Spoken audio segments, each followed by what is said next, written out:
कर्ता करे न कर सके, शिव करे सो होए। तीन लोक नौ खंड में, महाकाल से बड़ा न कोई। जय श्री महाकाल।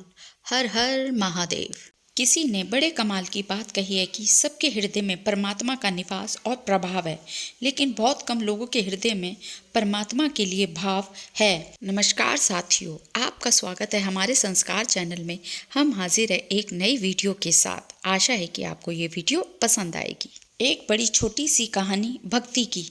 प्रतिदिन हर सुबह मंदिर जाते थे और जब भीड़ नहीं होती थी, लोग नहीं आते थे, तो एकांत में तो चुपचाप रहते थे। लेकिन जैसे ही भीड़ बढ़ने लगती, जोर जोर से जयकारे लगाने लगते, जोर जोर से भजन गाने लगते, कीर्तन करने लगते और लोगों को लगता था कि बड़ी कमाल की भक्ति कर रहे हैं। तो लोग जैसे उनका सम्मान करने लगे, धीरे धीरे भक्ति जी कहकर उनको बुलाने लगे। उनको बड़ा अच्छा लगता था। तो जैसे ही भीड़ बढ़ने लगती, गाने गाने लगते, जोर जोर से जयकारे लगाते थे, पूरा माहौल वो बना के रखते थे। महीने बीतते चले जा रहे थे। चतुर्मास का समय आया तो एक महात्मा जी वहां मंदिर में आकर रहने लगे। उन्होंने कहा कि जो चतुर्मास है, जो कर का महीना, हम यहीं रहेंगे और पूजा पाठ करेंगे। तो वहां उसे मंदिर में जो भक्त आते थे, उन्होंने बड़ा सम्मान किया। महात्मा जी बड़ी ज्ञान की बात बताते थे। यह भक्त जी थे, यह नोटिस करते थे कि वह महात्मा जी जब भीड़ आई तो थोड़ा चुप रहते थे, ज़्यादा दिखावा नहीं करते थे। भक्त का कोई उनसे पूछता, प्रश्न करता तो उसका जवाब देते थे। लेकिन जब भीड़ चली जाती थी, जब मंदिर में लोग कम हो जाते थे, वे फिर से अपनी भक्ति करने लगते थे, भजन गाने लगते थे, जो भी उनका प्रोसेस था उसे करने लगते थे, ध्यान करने लगते थे। एक दिन भगत जी ने पूछा, महात्मा जी मुझे बात समझ में नहीं आई है, मेरा उल्टा सीन है।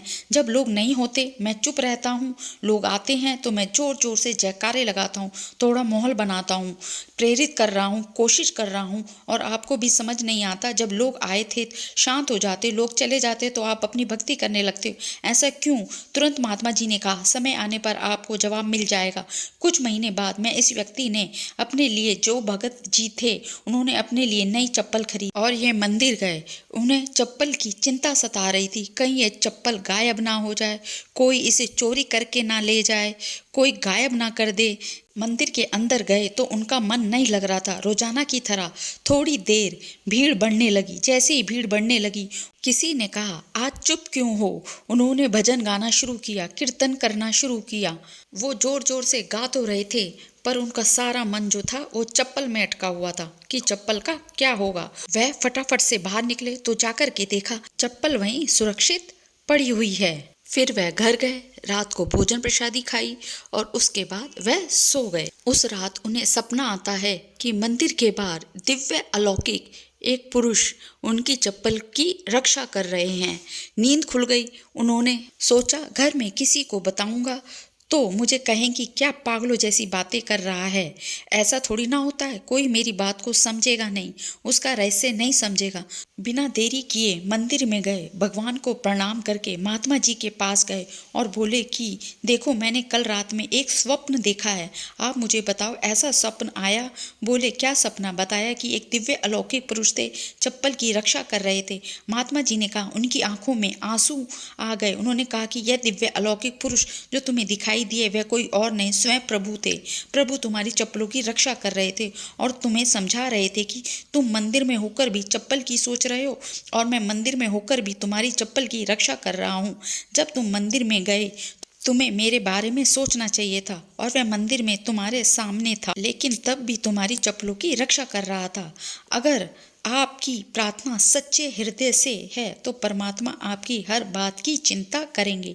आपको चिंता करने की आवश्यकता नहीं है, आपको सिर्फ उनकी चिंता करनी है, उनकी भक्ति की करनी है।